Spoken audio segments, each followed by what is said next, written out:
Assalamualaikum warahmatullahi wabarakatuh. Saya Zahra Mandi Indra Azmi dengan NIM 200713470 akan menjelaskan materi mengenai akses kontrol. Prinsip akses kontrol merupakan prinsip dalam keamanan sistem komputer yang berfungsi untuk mengontrol akses pengguna terhadap sistem, data, aplikasi, maupun sumber daya lainnya. Biasanya diimplementasikan dengan memberikan akses kepada pengguna siapa saja yang boleh mengakses dan seberapa pantas mereka untuk mengakses data maupun sumber daya tersebut. Konsep dasar dalam keamanan sistem komputer yang berkaitan dengan hak akses ada 3. Yang pertama adalah subjek. Subjek merujuk kepada pengguna yang melakukan akses kepada sumber daya maupun data ataupun sistem. Subjek ini memiliki identitas dan hak akses tertentu dari sistem. Yang kedua adalah objek.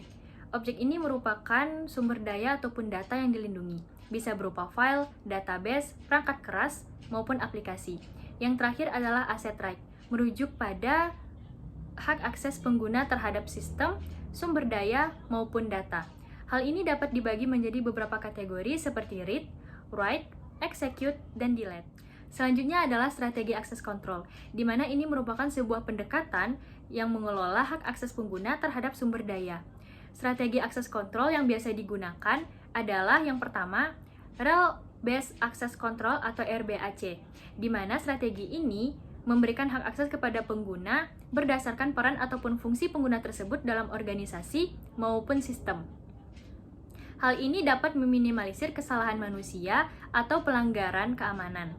Contoh dari strategi Role Based Access Control ini adalah seperti ruangan manajer yang hanya dapat diakses oleh manajer tersebut dan karyawan biasa tidak dapat mengakses ruangan manajer tersebut. Selanjutnya ada Attribute Based Access Control atau ABAC, di mana strategi ini memberikan akses kepada pengguna berdasarkan atribut ataupun karakteristik tertentu, seperti identitas pengguna, lokasi, waktu, perangkat, peran, dan atribut lainnya.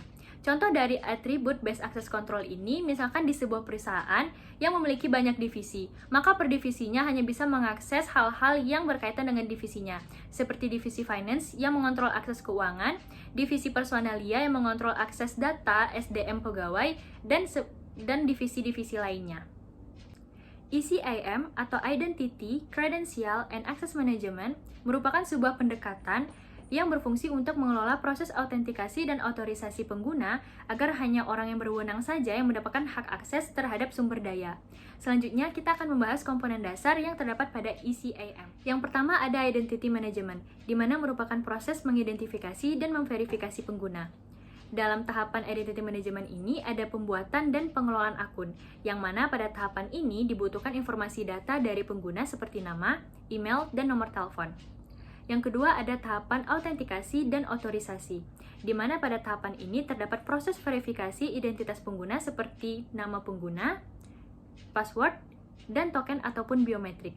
Yang terakhir adalah tahapan hak akses manajemen. Pada tahap ini terdapat pengelolaan tingkat hak akses pengguna terhadap sumber dayanya sesuai dengan peran ataupun tugas si pengguna. Selanjutnya adalah credential management. Ini merupakan pengelolaan kredensial seperti kata sandi, sertifikasi digital, dan token autentikasi yang mencakup kebijakan kata sandi yang kuat, verifikasi identitas, dan manajemen siklus kredensial. Tahapan dalam kredensial manajemen ini yang pertama adalah pembuatan kredensial, di mana ini meliputi pembuatan akun dan informasi kredensial seperti username dan password. Yang kedua adalah pengelolaan kredensial, yang mana meliputi kebijakan password, reset password, dan pembaruan informasi. Dan yang terakhir adalah akses manajemen. Ini merupakan proses yang fokus terhadap pengaturan hak akses pengguna terhadap sumber daya, di mana ini memungkinkan administrator untuk mengelola dan mengatur agar pengguna memiliki hak akses yang tepat terhadap sumber daya. Adapun tahapan dalam akses manajemen yang pertama adalah identifikasi, di mana merupakan pengumpulan informasi identitas pengguna. Yang kedua adalah autentikasi untuk memverifikasi identitas pengguna. Yang ketiga adalah otorisasi untuk menentukan hak akses pengguna terhadap sumber daya. Yang keempat adalah audit trail, di mana untuk mencatat aktivitas pengguna dalam sistem ataupun aplikasi.